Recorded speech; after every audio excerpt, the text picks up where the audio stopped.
वह वापस घर की तरफ नहीं लौटता, बल्कि आगे पीछे गांव के कुछ लोगों से काम का पता करता रहा, लेकिन किसी के पास भी कोई काम नहीं मिला।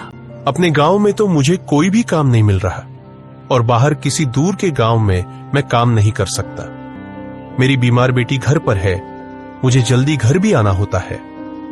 मैं क्या करूं? अभी रात होने में भी समय है।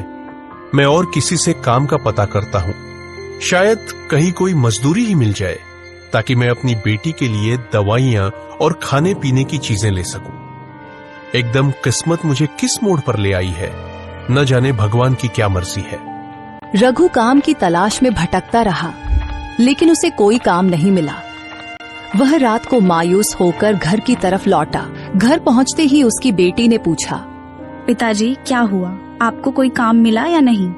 नहीं बेटी, सुबह से शाम तक काम की तलाश करता रहा, लेकिन किसी ने भी काम नहीं दिया। लेकिन तुम चिंता मत करो, मैं कल फिर से काम का पता करूंगा। तुम बताओ, तुमने दवा खाई है या नहीं और तबीयत अब कैसी है? नहीं पिताजी, दवा तो सुबह ही खत्म हो गई थी। मुझे आपको बताने का याद नहीं रहा। ये क्या बोल रही हो बेटी? तुम्हें पता भी है तुम्हारी तबीयत कितनी खराब है। दवा के बिना तुम्हारा गुजारा नहीं है। फिर तुमने मुझे बताया क्यों नहीं? मैं जैसे ही पैसे करूं तुम्हारे लिए दवा लेकर आता हूं। आज तुमने ये गलती कर दी है, दोबारा ऐसा मत करना। तुम बैठो, मैं तुम्हारे लिए दवा लेकर आता हूं। पिताजी रात हो चुकी है, मुझे अकेले घर डर लगेगा। अब आप रहने दीजिए। वैसे भी आपके पास तो पैसे भी नहीं है, फिर मेरी दवा कैसे लाएंगे? बेटी, तुम्हारी दवा के लिए मैं किसी से पैसे उधार ले लूंगा, लेकिन मैं तुम्हारी दवा जरूर लेकर आऊंगा। तुम थोड़ा इंतजार करो। नहीं पिताजी, आप रहने दीजिए, सुबह ले आएंगे।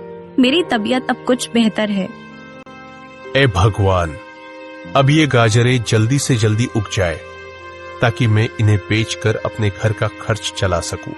रघु खेत पर काम करके जब घर गया तो उसने देखा कि उसकी बेटी जमीन पर गिरी हुई थी। रघु ने जल्दी से बेटी को उठाया, चारपाई पर लिटाया और उसके मुंह पर पानी डाला। बेटी उठो, क्या हुआ तुमको? देखो मैं आ गया हूं, जल्दी आंखें खोलो। कुछ देर तक बेटी ने आंखें खोली। रघु को भी समझ आ चुकी थी कि एक दिन दवा न लेने की वजह से उसकी बेटी की यह हालत हुई है। मुझे जैसे भी करके अपनी बेटी के लिए दवा लानी होगी। मेरे पास जीने का एक ही सहारा है। अगर इसे भी कुछ हो गया तो मैं तो जीते जी मर जाऊंगा। मैं आज ही दवा लेकर आऊंगा। बेटी, तुम अपना ख्याल रखो, मैं तुम्हारे लिए दवा लेकर आता हूं। और हां, बिल्कुल भी उठना नहीं, मैं थोड़ी ही देर में आ जाऊंगा। अपना ख्याल रखना। रघु सीधे अपने एक दोस्त के पास गया जो दूसरे गांव के जमींदार का नौकर था। दूसरे गांव का जमींदार लोगों को सूद पर पैसे देता था। रघु सीधे उसके पास गया और जाकर बोला, अर्जुन भाई, मुझे पैसों की बहुत सख्त जरूरत है। मेरी बेटी के लिए दवा लेनी है। मुझे अपने मालिक से कुछ रकम सूद पर उधार दिला दो। तुम्हारी बहुत मेहरबानी होगी।